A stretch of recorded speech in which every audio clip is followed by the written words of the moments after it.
actually right now. So it's 11:05. Let's get this started. Welcome and good morning, everyone. Today we are going to be talking about working with our buyers. All right, I'm going to take a different approach. So a lot of us have heard about this lawsuit that happened in Missouri, right? It's a big lawsuit. There are 19 other suits that have come from this.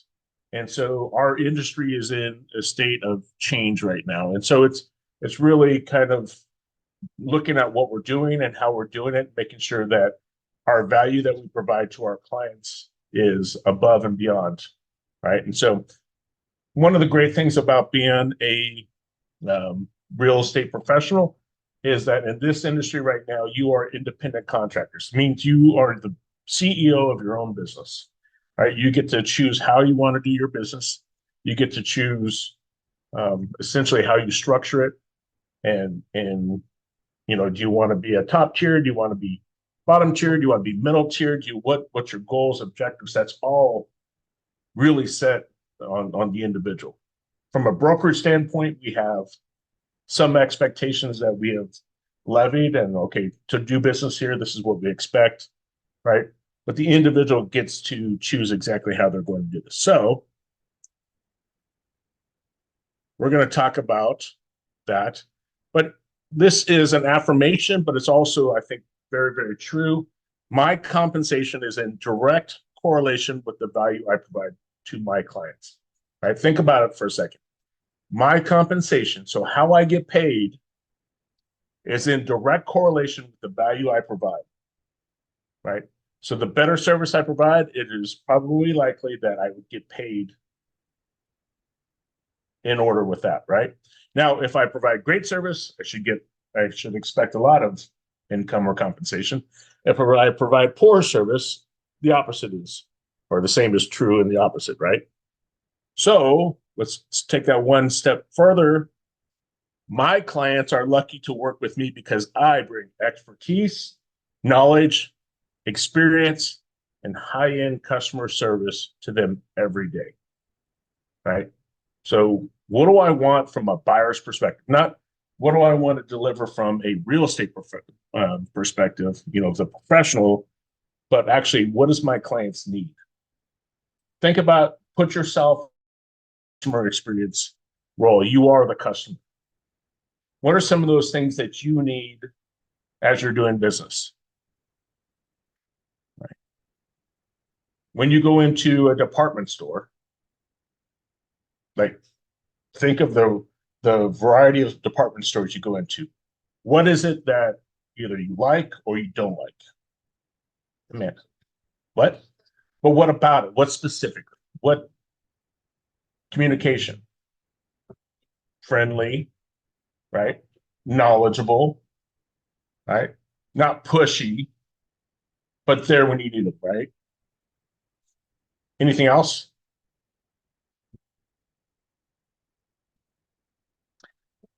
How about we take it to a different? Who's ever been to a really nice restaurant?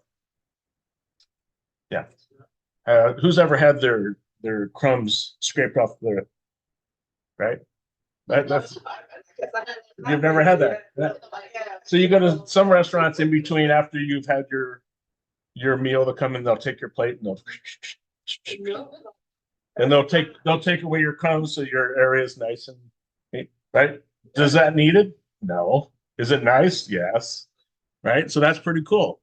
So it's just different things that we can do. So I'm going to go over the first part of this, talking about some of the things that we can do that will set us apart from that. So always have to move this thing around. All right. Buyers in Northern California real estate market want real estate professionals who not only meet your basic needs, but also go above and beyond, similar to exceptional service provided by 5-star restaurants and top-tier hotels.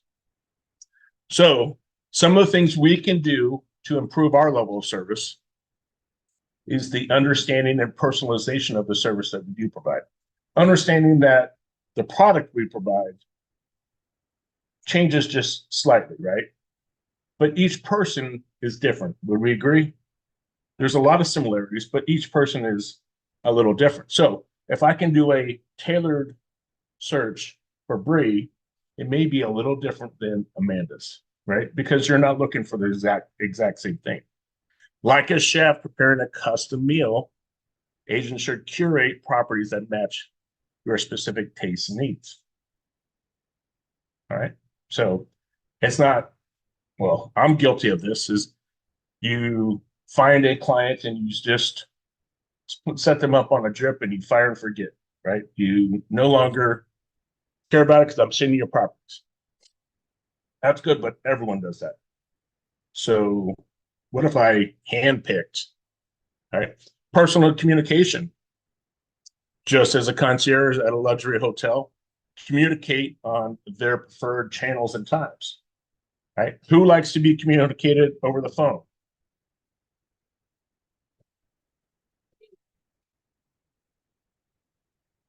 Yeah, yeah. There's a group that does, right? But who likes for someone to go knock on your door? No, right? Like when people knock on my door, I'm like, what's going on? Are you delivering something? Right? But it used to be very customary where someone would knock on your door and you would, hi, and you would have a conversation. You would actually answer the door. Right now, people knock on your door and you act like you're not home. Yeah, right. So that's something that has changed. How about text messaging? Yeah, right. A lot of people text message. We have some of our, like, I can't say Parker, but I know Riley does a lot of texting through Snapchat.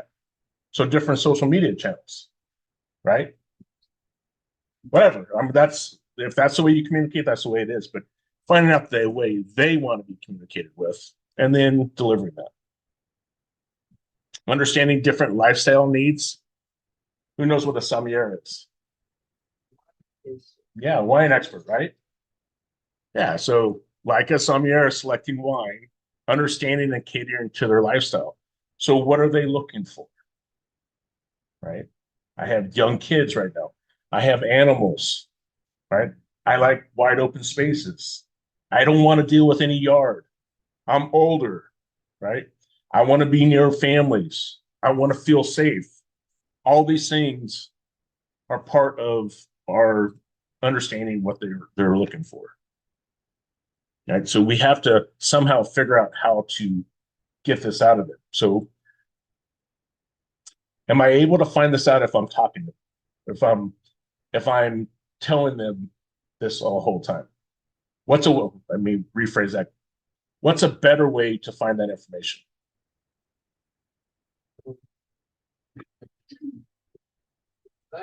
That was a question mark. We ask a lot of questions, right? So ask questions when you're in this process to find out exactly what they're looking for, right? So tell me, what is it about this? Okay, when we find this, how do you make decisions on there? And then as soon as we're starting to understand this process, we can begin to, we don't have to ask as many questions. Then we can just start to, hey, we're going down a road and we're feeling that this is the right way. So we put it in a different context. Have you ever, Amanda, used to work as a bartender, right? Did you know people's orders by heart, right? And they'd come down and you knew that they wanted whatever it was, right?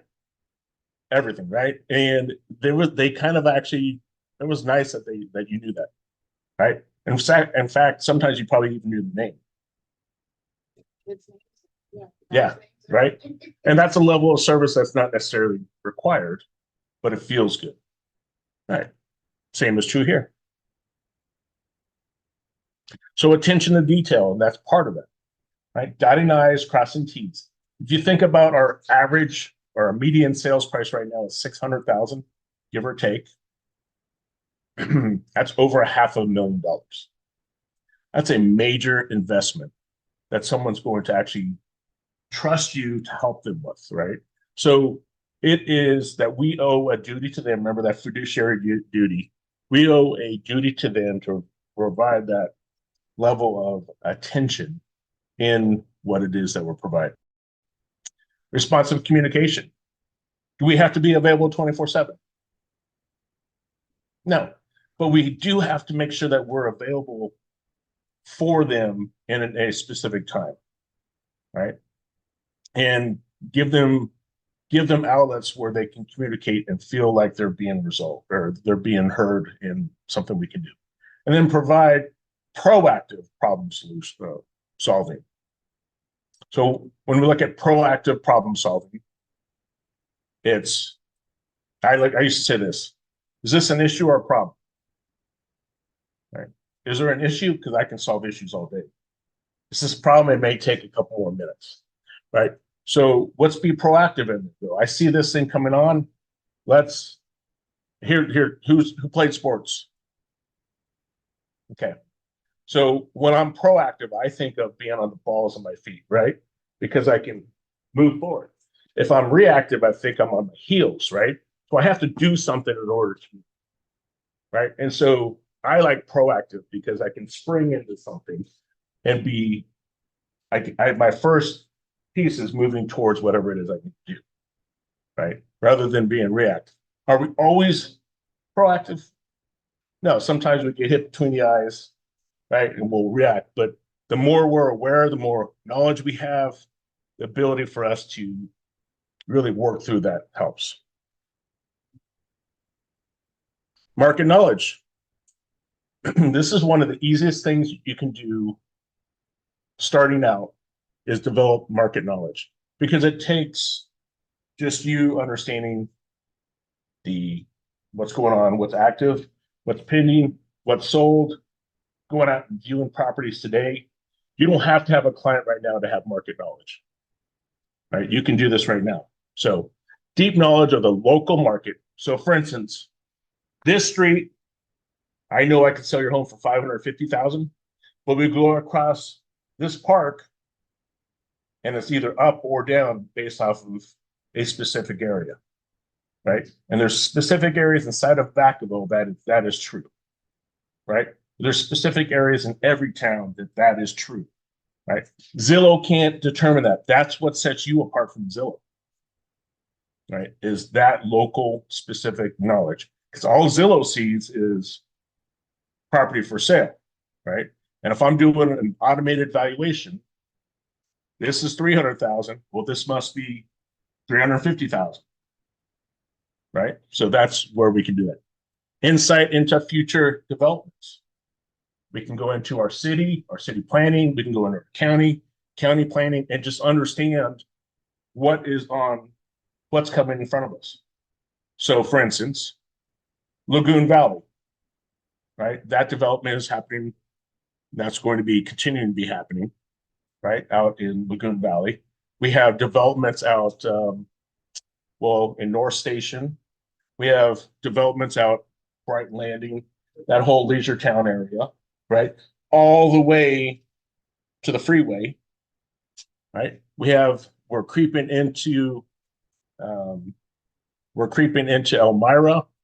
Dixon has all kinds of development. In fact, I think I saw Kimberly Moses here, but she's on the planning commission. Ralph is on the Parks and Rec commission, and also Ralph is on the Parks and Rec. So we have two people that work within our city government here as agents, and there you can ask questions. School and community information. So what schools, what school district? I would caution you, though, that if someone's going to make a buying decision based off of you providing information on what school, right? We can give the resource, but not necessarily direct information, right? So for instance, this property lies within the Vacaville Unified School District area, right? But we cannot say that you will be going to a Vacaville Unified School District school, because if for some reason they would not qualify for that and they made a buying decision, we would carry that liability. Does that make sense? We can give them resources. How about negotiation and deal making? Skilled negotiation. So I had it explained to me one time, and I really like it. We have a buyer and we have a seller, right? We have a buyer's agent and a listing agent. Our jobs as buyer agent, listing agent is to get out of the way and let the buyer and seller come together, right? That is our job. Too often, the agents want to get in there and we mess things up, right? So it is really our job. And we do this by Mr. Buyer, Miss Seller, what would you want? Buyer, you want to pay 600,000? Seller, you want 650,000. Okay. They want 600,000. I want 650,000. They want 650,000. Well, I'll pay 625,000. They'll pay 625,000. Does that work? Yes, we agree. 625. That's what it is, right? We can come together in there. The agents can be part of the solution if we remove our emotion, right? We're there to help them, both parties come together. Now we are working for one individual, so we're looking out for their best interest. But that doesn't mean that we have to somehow work against the other party. Remember, part of that duty is to operate in good faith, right? So we can come together, and we'll see that communication will oftentimes work through any kind of issue or problem we have. Mandy, you just had an issue where a agent went silent, right? How'd that make you feel? It was awful, right? And when it was awful, did you feel like they were trying to hide something? Yeah. Yeah. Was like that with the debt, and it got worse. Luckily, closer until my buyers had that emotional feeling. Yeah. So what if it would have just been a little different? Like, hey, I'm having a challenging time with my client right now. They're committed. They're wanting to move, but I just want to let you know that we're moving forward. Or, hey, I'm having a little issue with the loan right now. They're trying to get the buyer their verification of employment on there. They have it. It's taking a little longer than we thought. I may need a day or two, or I'll let you know by Monday if we get this done. Right? I may not like that information, but at least I have the information. Now I can do something with it. Right?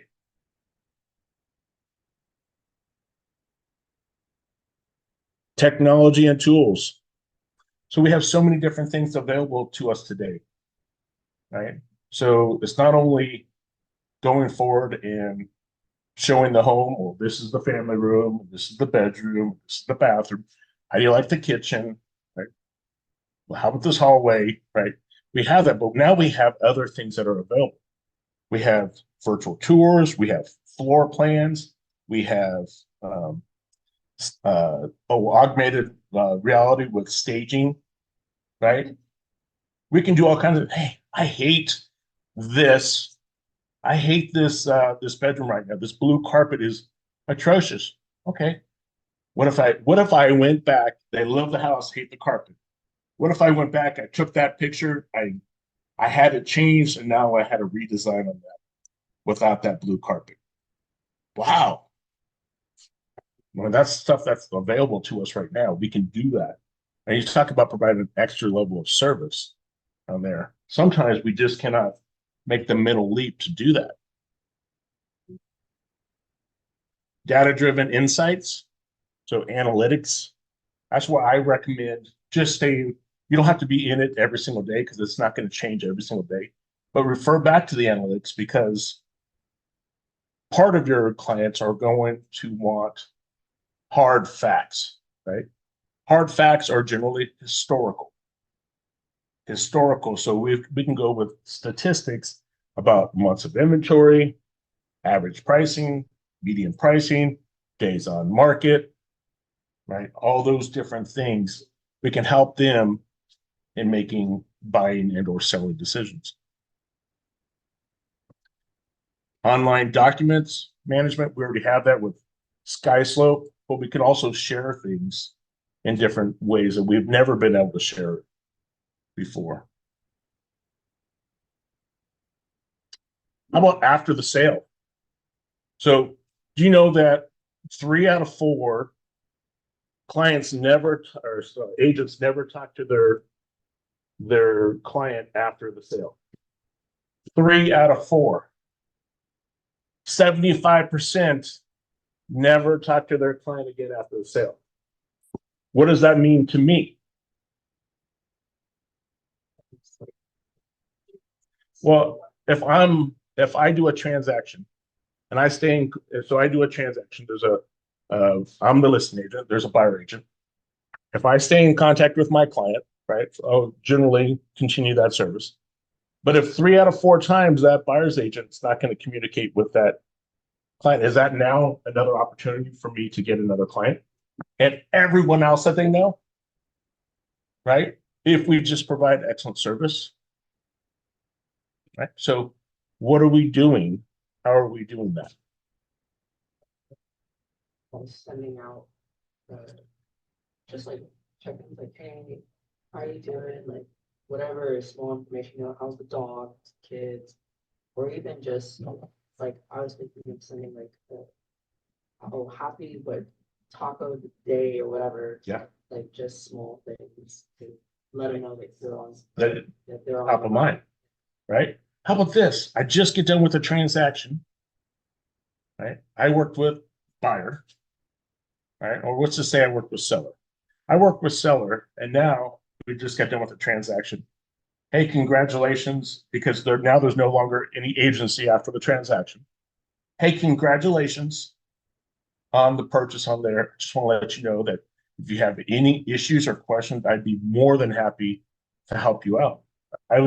In fact, I could help you with potentially providing any kind of assistance with utilities or providing some recommendations for vendors that you may need on there. And, it doesn't have to be pushy. It's just something that you can continue that conversation, especially if their agent's not going to be having that conversation, right?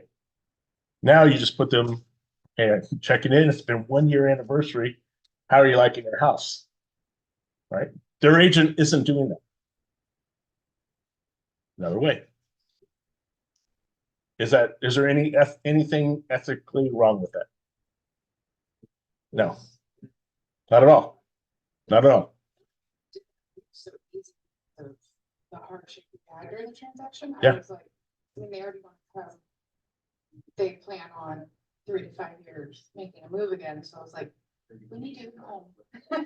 And, kind of it made it easy because it was difficult to follow up and have that conversation with them. That's, asking for the referral, asking for the communication and seeing what they'll do and keeping good contact. Yes. Yeah. Right. And the last thing here, community integration tips. So if I'm moving into this area, do I know the area? No. Do I know about the creek walk that happens here? Do I know about Fiesta Days? Do I know about the Tomato Festival in Fairfield? Do I know about Dixon's Mayfair, right? That is Lambtown, USA. Do I know about the pumpkin patch or the maze or anything like that? No. Do I know about the fun little town in Winters? That's the stuff that you have access to, and you can communicate that to your clients, right? Additional services, financial advisory services. So yeah, we have a ton of different areas that we can actually utilize, right? So we have not only our lender, but we have great lenders and multiple lenders that we can put them in front of. But we also have financial advisors that we can connect them with, insurance options, right? Any kind of thing that has to do with they want to do a 1031, we can connect you with that. We have attorneys that we can provide you with. We have home improvement recommendations and or people that they can utilize. And same with interior design. So it really comes down to the personal touches that we do. There's all kinds of different things you could do. A lot of people do some type of welcome gift or post-transaction gift. This is completely up to you, but I think it would be personalized rather than something just, here's a candle, something that is unique. I saw Kara did one time she did a personalized, it was a map because they were world travelers. So she did this map and it was a push pin map for them, but they could really then there was a push pin map that they did. It was framed and they then put all the places that they'd been to, and they loved it. It was like framed in their house. It was kind of cool.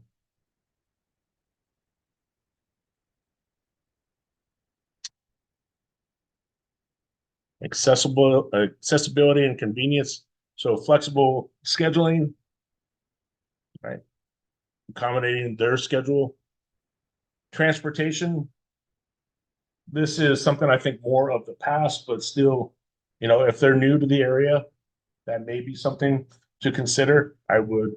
We don't do it as much as we used to do it, right? But if they're new to the area and it is an area where you get to connect with them in between homes, right? So if you're transporting them, or if you've got this multi-million-dollar client, then maybe even hired service to get them in and out. So something to think about. Education, market education, investment perspectives. So giving ideas on different types of investment strategies for real estate, right? So is this actually a good investment? What is my potential cash flow, right? Should I look at this? If I were to buy this, say this house that is a fixer, would this potentially make a good investment? Working through that investment decision with him is a way that you can show value. Understanding legal and regulatory insights. Not that we have to be the legal expert, but we should know what we're generally talking about with regards to local things. For instance, in some parts of an area, some areas, there is sewer laterals that are required. Right? It's helpful that I know that these are required in a transaction. And it's embarrassing when they're required in a transaction and I don't know. Right? I've been to both sides of that. With that, do you have any things like for resources kind of better your personal knowledge? Yeah. Kind of stuff? Sure. So the first part I would say is do real estate in the area that you're the expert in. That's the first piece, right? And the second piece is if you're looking to expand your area of influence, study areas of influence, the areas that you're looking. So for instance, if I want to do business in Contra Costa County, I need to look at the city and the county, probably need to be a member of the association in that area so that I can start to learn more about that area. Okay. So, and understanding the prices, the values, the active opinions and sold, the streets, the community, that's what makes us a market expert. So I will say we're pretty damn good in Solano County, right? We do a lot of business in Napa. We do a lot of business in Sacramento, some in Yolo, some in Contra Costa, right? But as the farther we move away from the epicenter, right, is probably our information or influence starts to decline. Make sense? Yeah. Networking and connections. One of the great things about being in an office this size is a lot of people have listings, right? We'll know oftentimes listings that happen before they actually hit the market because it takes 1 week, 2 weeks, 3 weeks, a month before it's ready to go active on them. Right. So we may have access to this information. And this is an area where we can pull that. And I could, I know Shannon has a listing coming up. Right. I'm gonna look at that. How can I sell Shannon's listing before it actually hits the market? Thing I want you to think about though, if I'm gonna take a property off the market before it even hits the market, can I undercut it? Generally, no, right? So if it hasn't had the opportunity to compete in the market, but I don't want to compete on the open market, I'm probably going to have to come in at or even a little bit above what we think it's going to go on for, right? To incentivize the seller to not put it on the open market. Just a thought.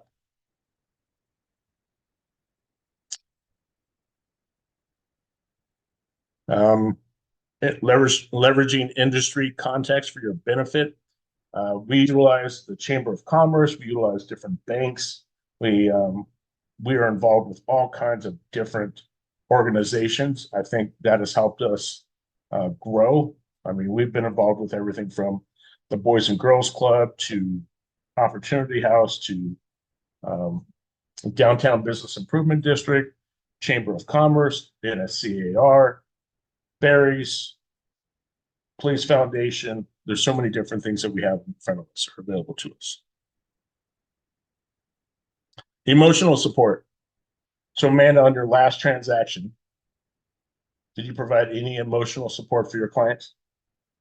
Whole way, yes. Whole way, right? Yeah. Right. They were Was that ever, did you ever think that was in the job description as a real estate salesperson?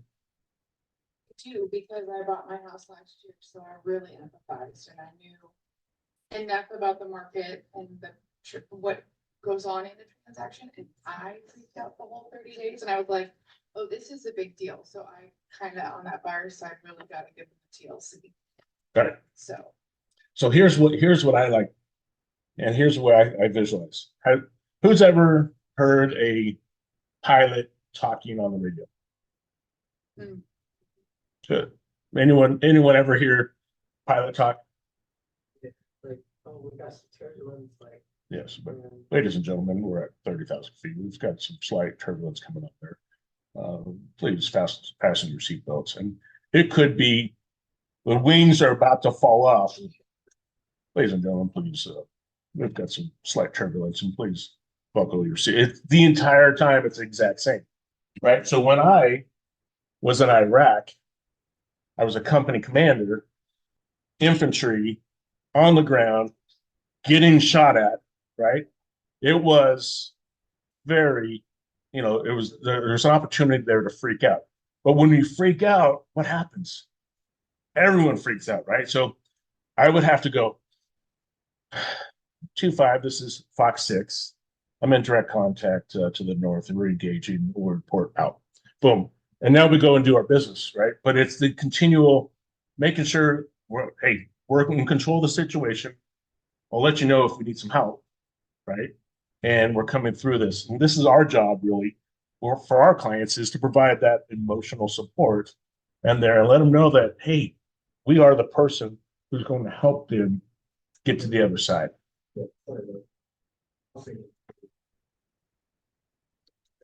Innovation and creativity. I love this part. This is an area where I think we can really jump beyond and excel, right? From the innovation and creativity side, there's always a way. There's most always a way, right? So I like to say the answer is yes. Let's just figure out a way to get there.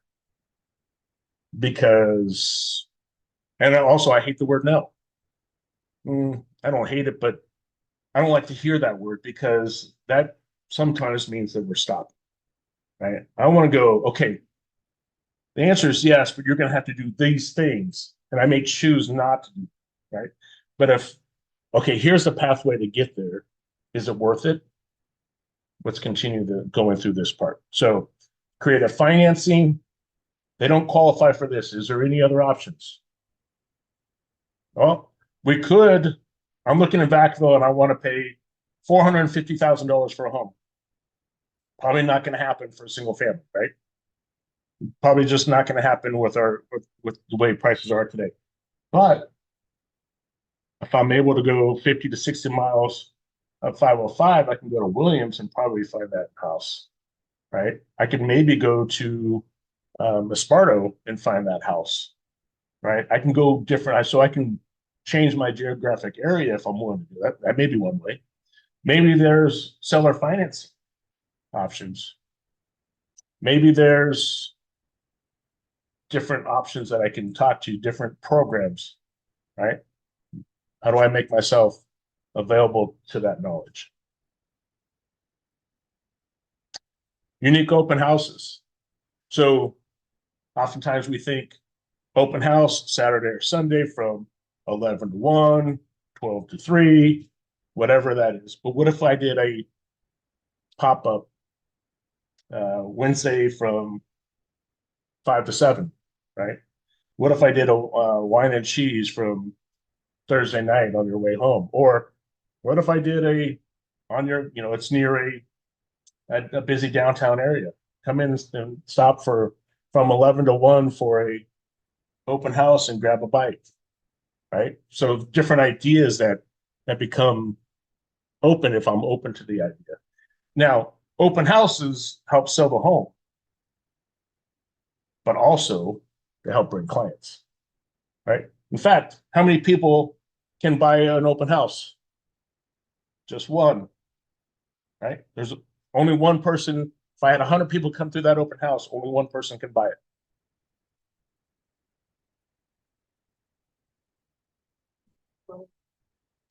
Potentially, right?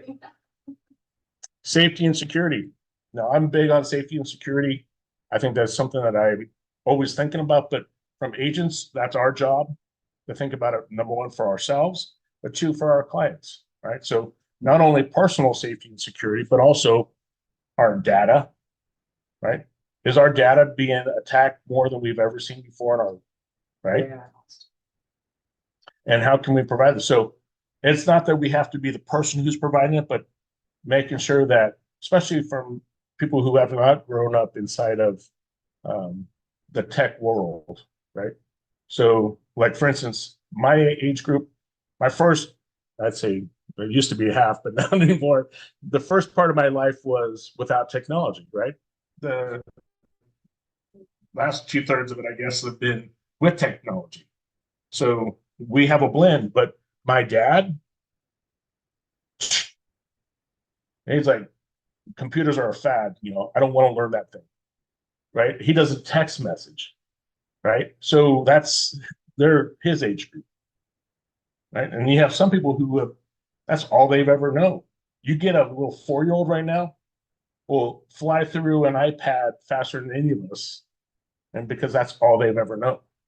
It's so funny. When I shop at Rutgers, I stop at Taro, whatever, and like one of them, they use the newspaper, like they send out newspapers, and I was like, who's out here reading newspapers? But there is actually, like, out where I live at least, there's a lot of people who actually still look at newspapers. Like you would think like everything would be digital now, but no, not entirely. Well, it's funny because, yeah, so that used to be newspapers, print media used to be something that was popular. And then as we saw, like in the 1990s, we saw email come around, right? In the 1990s, email started. So you received an email, you would open it up, right? So they had like 97% open rates. You get an email today. What's your open rate on an email today? Right. Right. You're lucky if you get 3% open rate, right? You're winning if you get 7% open rate so digital marketing, then you have to, I don't like the word touch. You have to reach out and connect with them in a different way, right? So what is that other way that you have to connect? Sometimes now it's going back old school and going print media, right? Because if I see something that is spam email or spam mail, straight in that can, right? But if I have something that is, hey, Bree, want to personally say thank you very much for going out and looking at the homes today. I'm excited about I'm excited about helping you find your home. These are the things that I learned during our meeting. And if there's anything else, please let me know. Sincerely, Bree. Boom. You put that in the mail. You think they're reading that? Heck yeah. If it's personally addressed, heck yeah. Right? Do you read that? I've been doing it. No. That's the wrong metric. You go to that house and it doesn't even matter if it's You go to that house, that may be sticking on the refrigerator, Mm. right? All of a sudden, you've made a connection that another person has not, right? So, and they will know, right?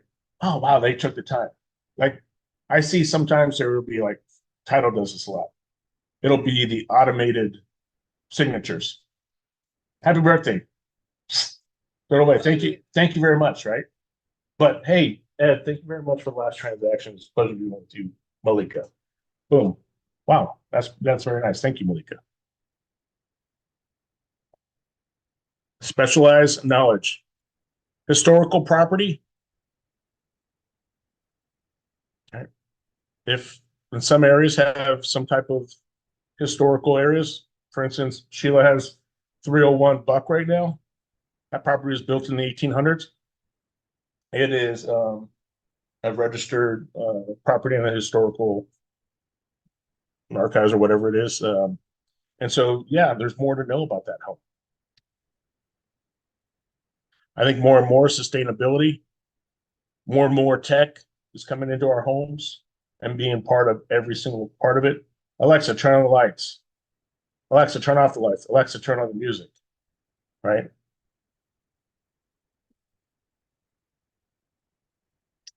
Luxury. So we do have One Lux inside of Realty One Group. That is our luxury brand.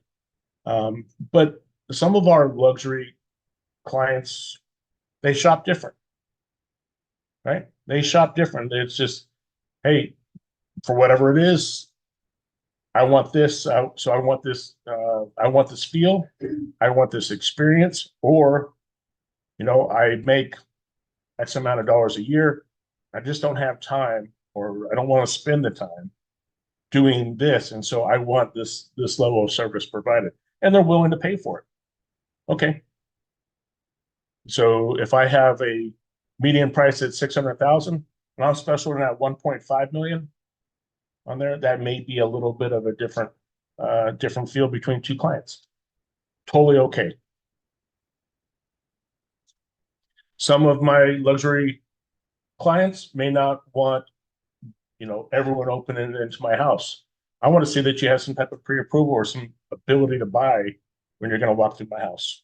That makes sense, right? Some may require higher end staging, right? Or that the digital staging. It's like I want to have that. Yeah, right. Because it's the standard. It's the standard there. Just like we talked yesterday about the initial deposit being 3%, whereas in Solano County, it's generally 1% is accepted. Generally.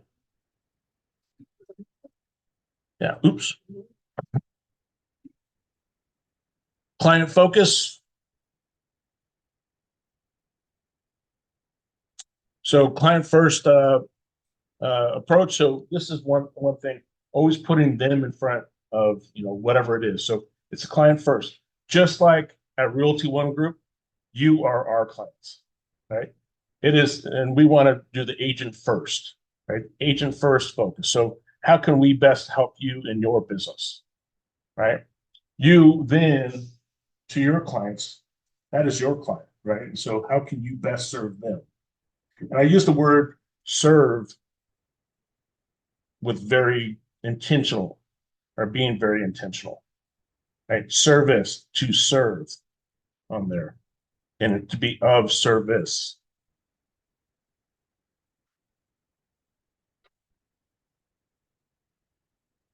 So any questions on that? Our job really is to provide value. So I have 10 minutes left on there from the group. I'll continue on, go and talk about the buyer's representation, but I also don't want to hold you up. So talk to me about what you'd like. If you'd like to quickly go through that, I can go through it. Or if you'd like to work through anything else, I'm happy to do that as well. Okay, we can do that. I can do that. Amanda, anyone in the group on Zoom land? I'm going to work through it. If you guys, I'll go through the buyer's representation agreement. If you want to jump off, then you're more than, obviously you can do that, but if I'm going to work through this, and so I'll answer any questions you guys have. Great. All right. Go ahead, Trace. No, go for it. All right, let's do this. I'm here. If you guys have any questions along the way, let me know.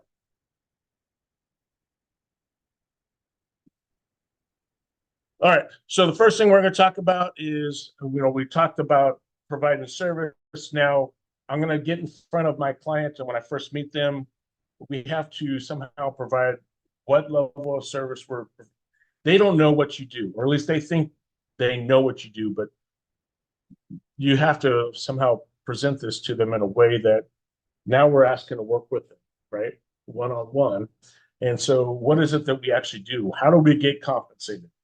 Right. So all the stuff we talked about are the things we do, some way, shape, or form. But now let's put it in a way that they can actually see it. Right. So this is the process. So I have this sheet right here I can share with you, our buyer action plan. The first part of it is just talks about our goals. So our goals are to assist you in finding the right house for you, assist you in negotiating the best terms between you and the seller, communicate with you weekly or sooner the results of our activities, and then number 4, advocate on your behalf throughout the entire buying process and after. How are we going to do this? We're going to do this by several different ways. First, we're going to meet, right? There, we're going to discuss the factors and considerations for your purchase. We're going to determine the right target price. We're going to contact or recommend several mortgage lenders. We're going to review and tour available properties, and then we'll source all the available listings. So on the market and off market. We're going to identify properties of interest, analyze the surrounding comparables. So we'll give you a value, not only what it's listed for, but what we believe the value is. We'll collect information necessary to make a strong winning offer. I'm going to contact that listing agent, find out, do we have any offers on that property? If so, can you tell me what those offers are at? All right, remember, we can do that. So we're gonna ask those questions, and we're gonna find out as much information. Can you tell me what the seller is looking for to make this transaction happen? We're gonna consider pre-offer inspections. Sometimes people want hey, we're looking for the cleanest offer with no contingencies. Well, if I communicate this to my buyer client, that may be scary. I want inspections. Okay. Would you want to conduct an inspection prior to? All right. Let's contact the listing agent. We'd like to do this prior to writing offers. Is that okay? Submitting offers, we're going to discuss recommended offer strategies. Sometimes I have clients that we want to submit a lowball offer, understanding that the seller is going to come in with a counter offer, and we'll meet somewhere in the middle. Well, that's been a strategy. Another strategy that I like is, let's come in with our strongest offer first. That's the way I like, right? If I want this property, right, and this is a personal investment for me, and I want this property, I don't want to compete, I'm going to come in with my strongest offer in terms up front.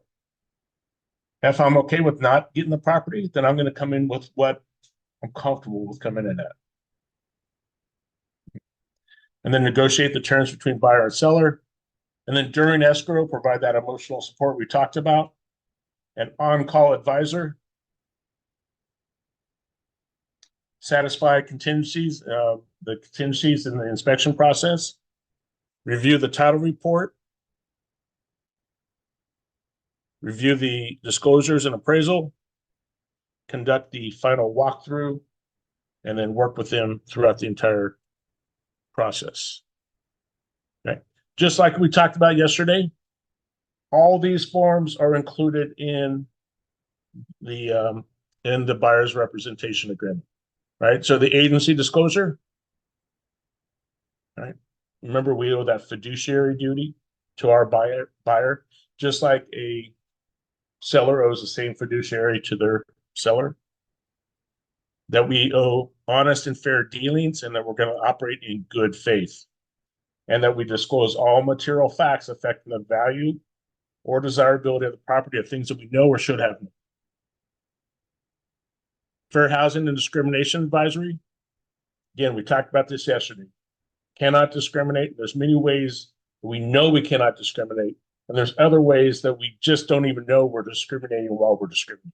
So being very careful, understanding these protected classes, that you cannot breach that, right? And if you're made aware of it, then rectify it, right? Because oftentimes people, if they're navigating in that direction, that they're doing it intentionally. Sometimes it just may be unintentional. Correct yourself. Hey, I apologize. That's not the direction I want to be going, right? And have a quick conversation, own it, and move on. Possible representation of more than one buyer or seller. Wire fraud, we talked about that again yesterday. All right, let's break into the buyer's representation and broker compensation agreement. So if you look up at the BRBC, this is something that I think that we should, as a industry, move more towards. I can tell you when I purchased a home in Wisconsin and when I purchased a home in Virginia, that those two I utilized. I was the buyer. I had buyer's representation agreements. I had zero issue with it. Right. This is just the process. And so, okay, I'm agreeing to work with Amanda to find my home for the next 30, 60, 90 days, whatever it is. Okay. So there's different pieces in here. The first part is the period of time, right? It's going to begin on a specific date, and it's going to go for a specific number of days.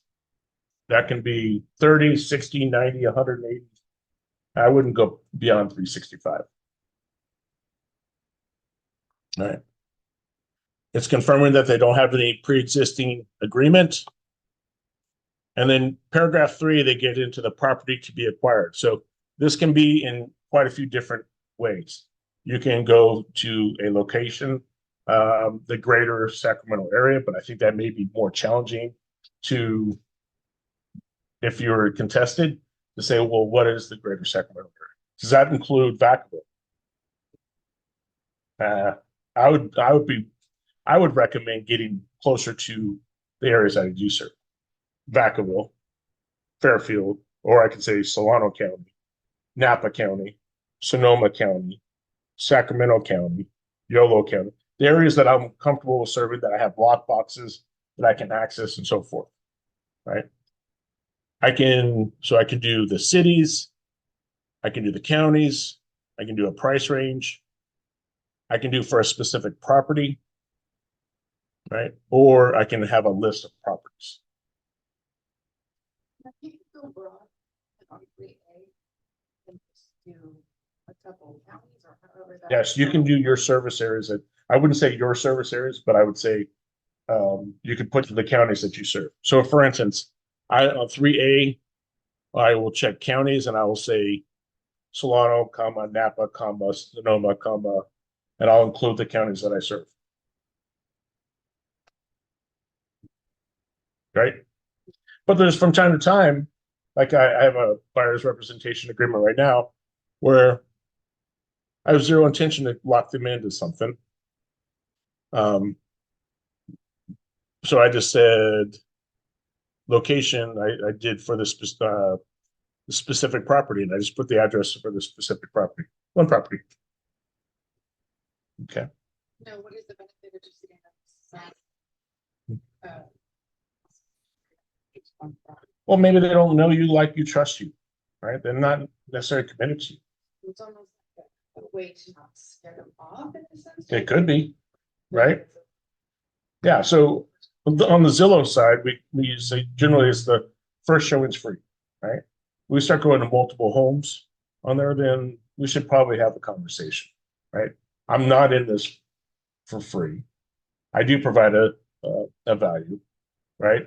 If I go to an attorney, there may be a consultation fee, but it's generally not the full hourly rate that the attorney charges, right?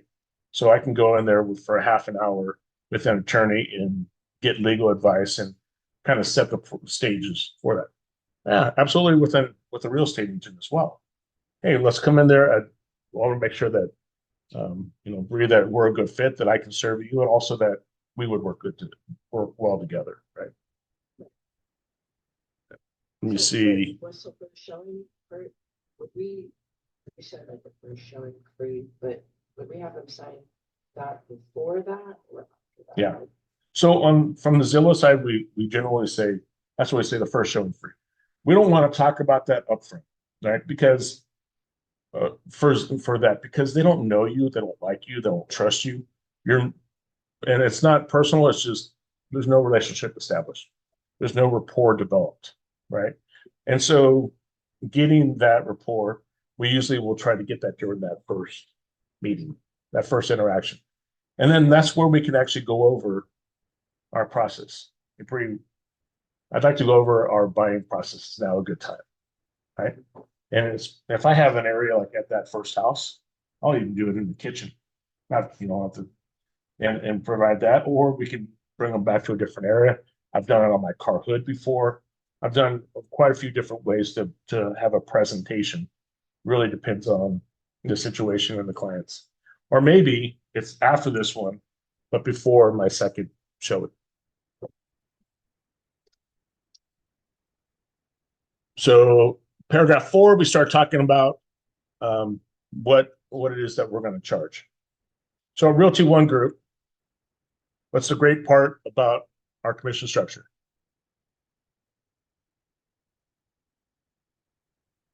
We don't set a minimum, right? Some areas will say you have to charge this, right? We don't do this. That's not, we don't set that, right? So you get to decide how you want to run your business. I would recommend to you that you figure out what your value is and that you don't sell yourself short, right? But someone would say that that maybe charge out here, but I would say if my value is here, then why not charge that, right? Thing about, for instance, millennials is oftentimes it's been found, a lot of people said they don't want to spend money. No, they want to spend money on things that are worth it, right? So I'm willing to spend, I'm not willing, but I'm willing to spend money on something that is of value. Yeah. So figuring out what that is, and there's different ways to put that in play. So you can do a percentage, you can do a flat fee. It can be a sliding scale. So I have a question on that. That's Yep. where you would put your percentage compensation. Correct. A1 for A1. Yes. And how would we handle if the other side is not offering as much? Okay. So There's that. yeah.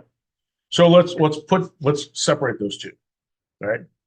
So when I go to take a listing, and try not to use numbers right now, but let's just say I go to take a listing and I use X%, whatever that is. So let's say 10%, right, as a listing. So I take a 10% listing from this listing agent. As a listing broker, we have a 10% listing. On that first page, it says cooperating broker, that I'm agreeing to share with the cooperating broker. That can be 0 to whatever percent, right?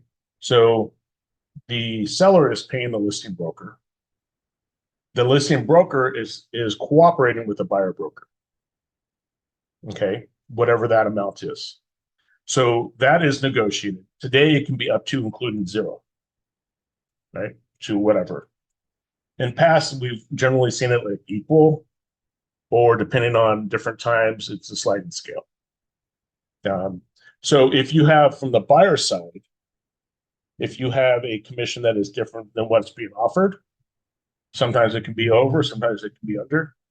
That's a conversation between you and your client. If they owe more from the buyer side than what's being offered on the selling side, the buyer could come in with that additional, right? Or you could agree to lower your amounts, right? I have a question.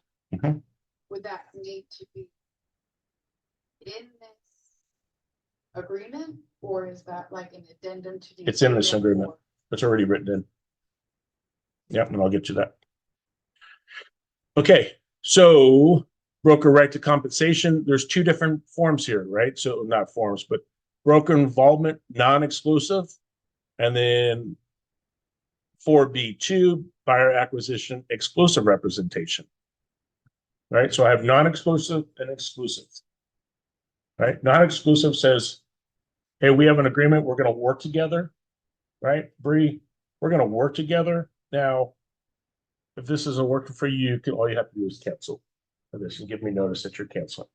Right? You're not obligated to work with me, but we do have a buyer's representation agreement. Right? Now, Amanda, we have an exclusive, right, authorization.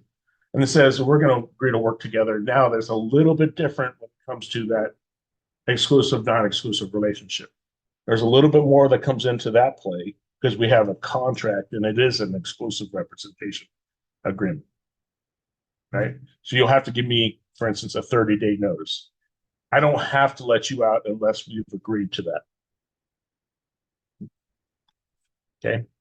Well, that's similar to a listing. Very similar.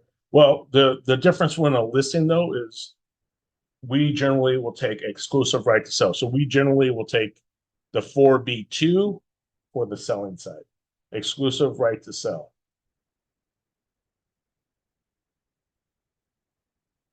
Right. So if I look at here, compensation is payable only if there was a broker involvement with the party. Broker involvement means any of the following: buyer physically entered and was shown the property by broker.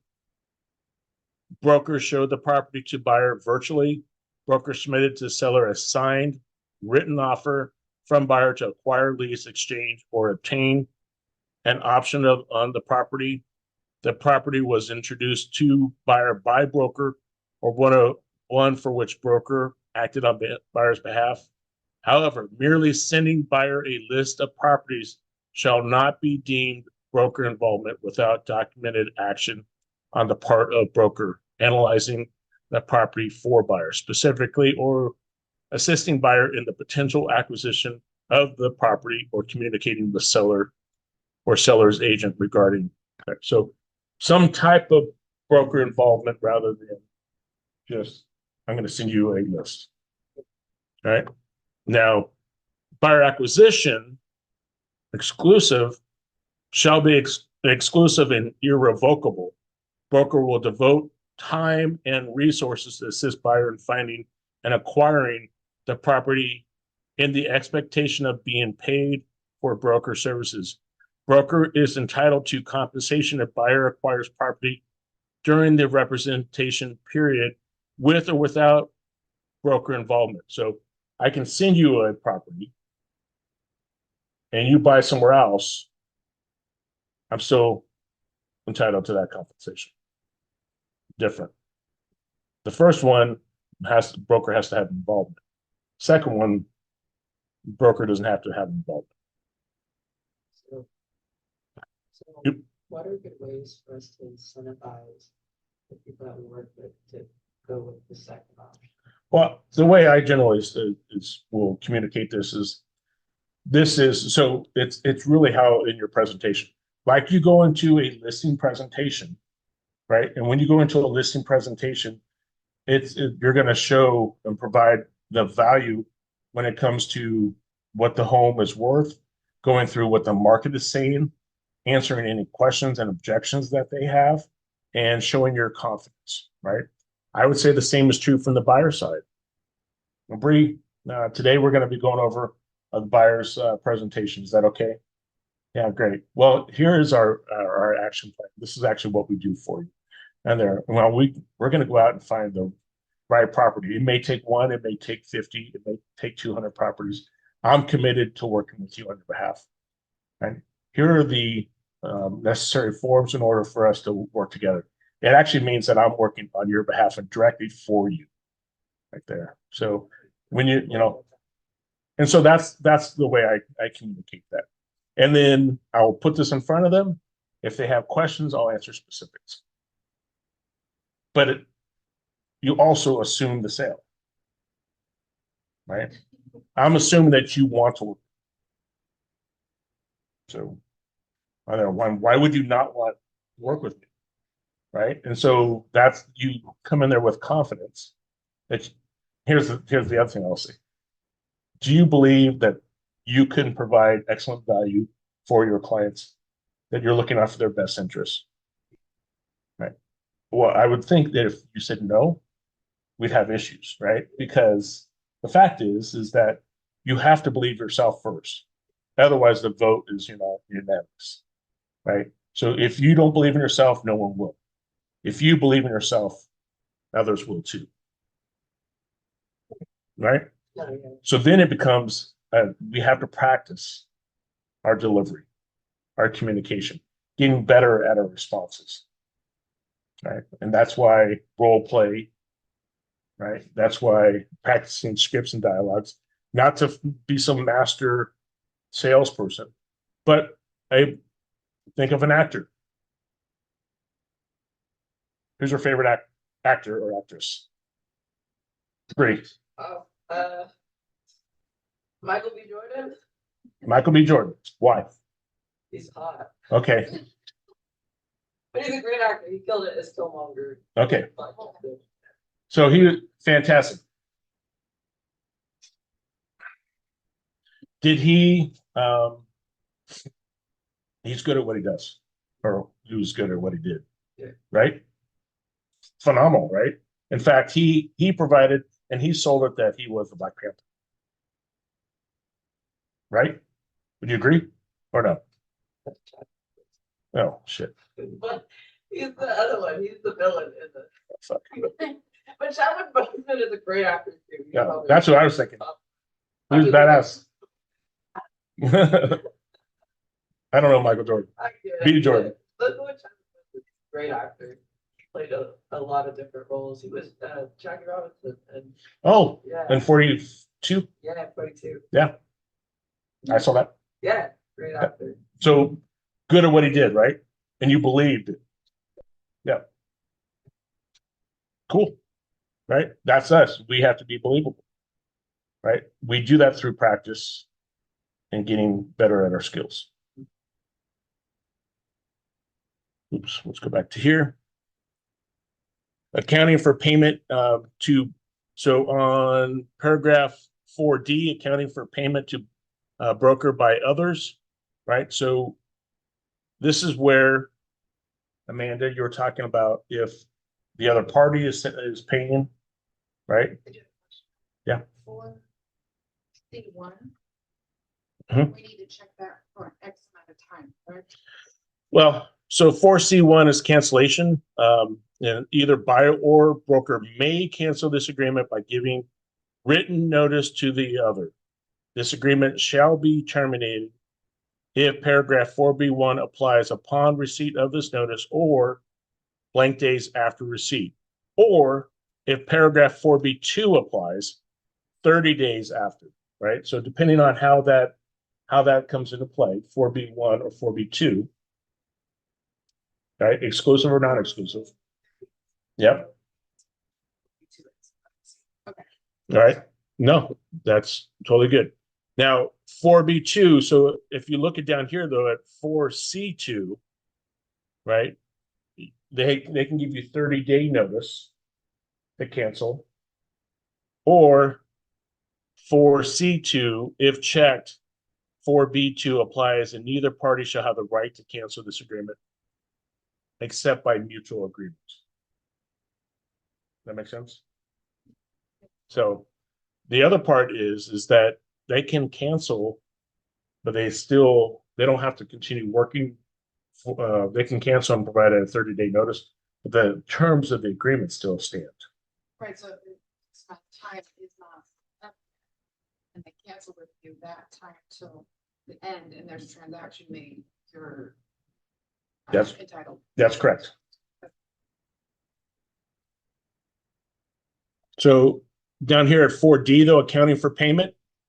So if anyone other than buyer compensates broker for services covered by this agreement, that amount shall be credited towards buyer's obligation to pay compensation. Right? 4B1, but 4B2 says if third-party payments received exceed buyer's obligations, the excess amount shall be paid to broker, or if check, credited to buyer. Make sense? Does that make sense? Okay. And then 4D3, authorization to include commission and offer.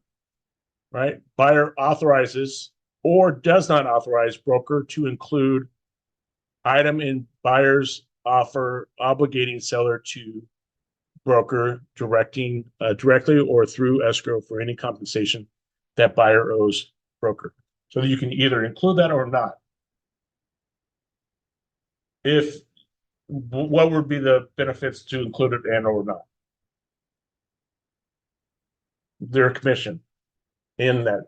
So we're not negotiating commission inside of a transaction, right? But part of it is just saying, hey, full disclosure, buyers agreed to pay this amount. Seller may have agreed to pay the same exact amount right there, but we have this in place. Now, is that where The SPBB. we were talking about yesterday, where you have the right to, like, check the box stating that you have any size, but not necessarily letting them see it? In that sense of like, if the buyer wants to compensate you, but if the seller is willing to do the same amount, then Yes. that buyer would. Yeah, we have the. Probably prefer that the seller pays it. Well, is that how? So it's more for transparency. We're not negotiating the commission. You're just saying, hey, yeah. So the buyer has agreed to. The buyer has agreed to compensate buyer's broker X number of dollars. Seller, through the listing broker, has agreed to compensate listing broker and indirectly buyer's broker Y dollars. If that meets, great. If it doesn't, that's okay too. But you're not negotiating commission at that point. Yeah. Does that make sense? It's kind of confusing as it comes in. That's why I'm saying take both of them and do them separate, right? The listing broker is this. The commission is set forth there. Cooperating amount is whatever it is. The cooperating with the buyer's broker. From the buyer broker side, they've agreed to compensate X number of dollars. It could equal whatever's being offered. It could be above and it could be below. But that's separate and distinct. Yeah. Yeah. Mm-hmm. Any sense?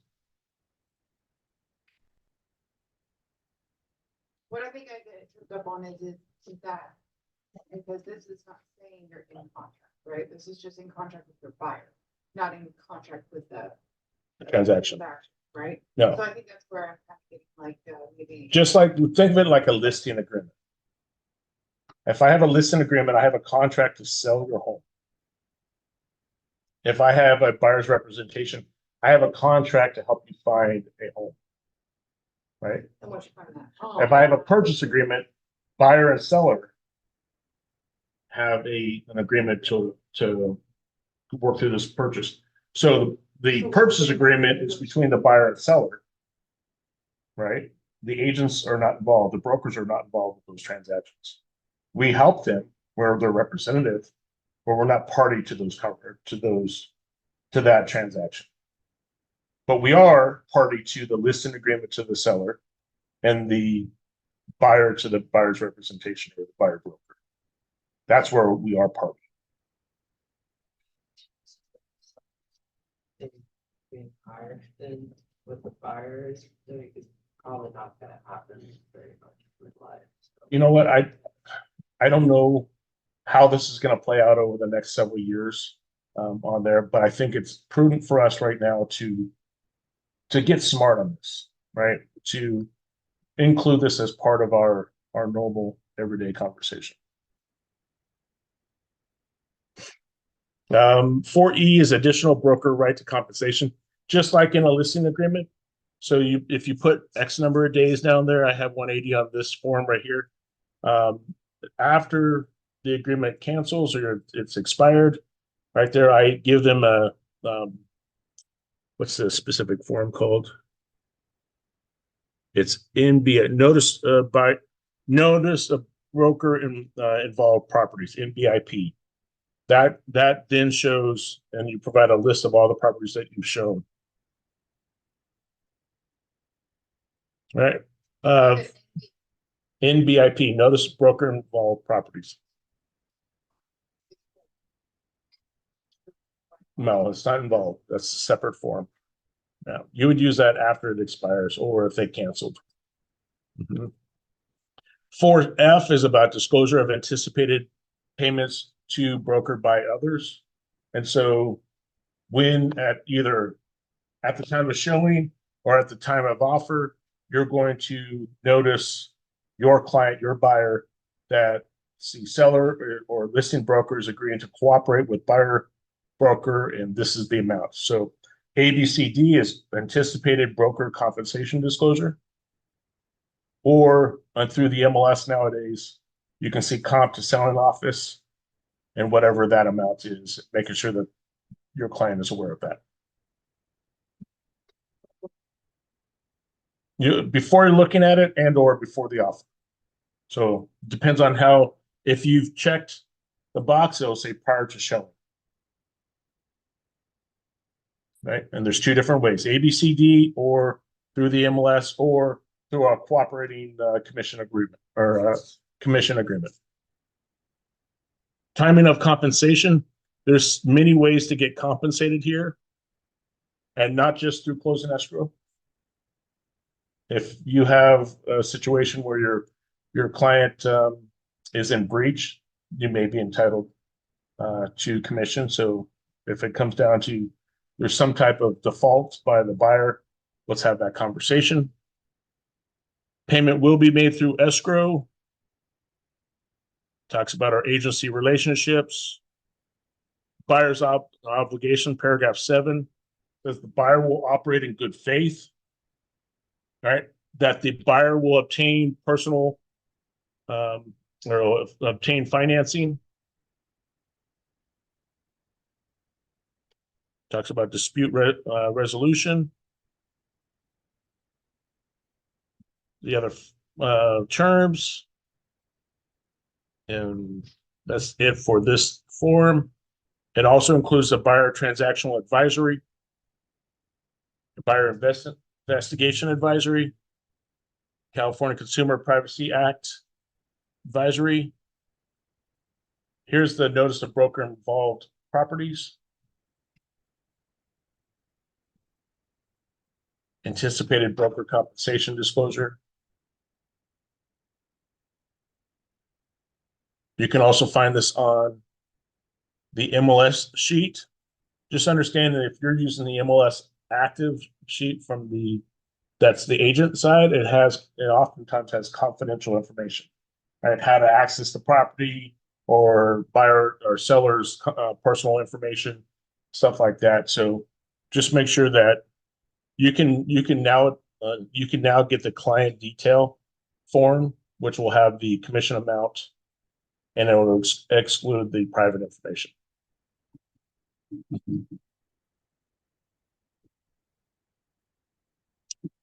So paragraph 3G3 of the RPA is one we kind of talked about yesterday. That's for if you do have a buyer representation agreement. SPBB is something that you can include. Seller payment and buyer broker. This is so paragraph 18, you look right here, right here. Paragraph 18 talks about broker and agents, how the compensation, how they get compensated. And then seller's payment to buyer broker. Again, only used if you have a buyer's representation broker compensation agreement. Term negotiated between buyer and seller. This, you're not negotiating the commission amount. It's really a disclosure, right? It's a disclosure that that the buyer is compensating the buyer broker. And But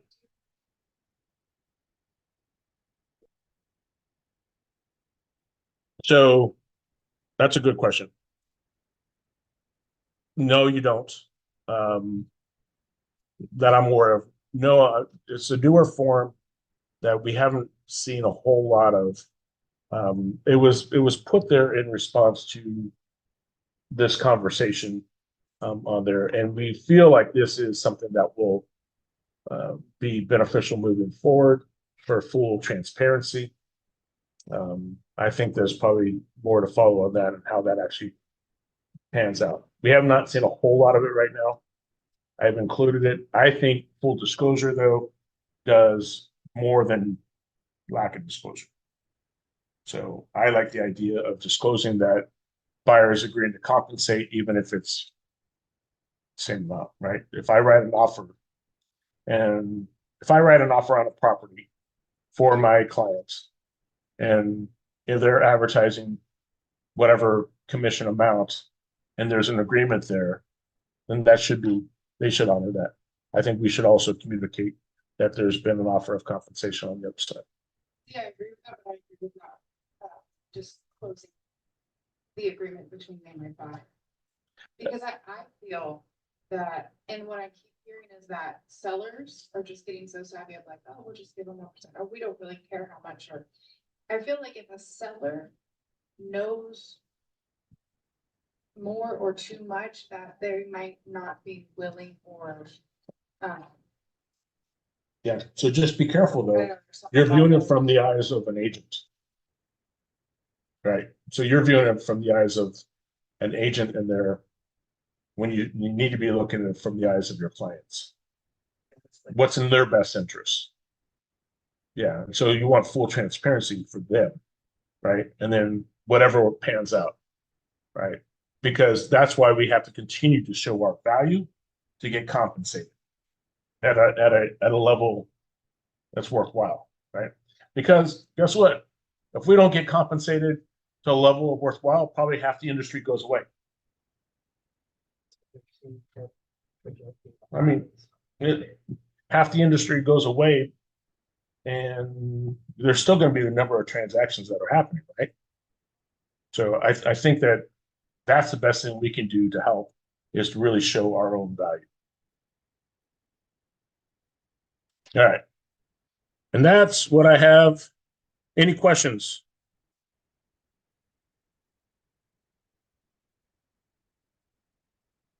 No questions. All right. Other than that, we're signing off. Sayonara, guys.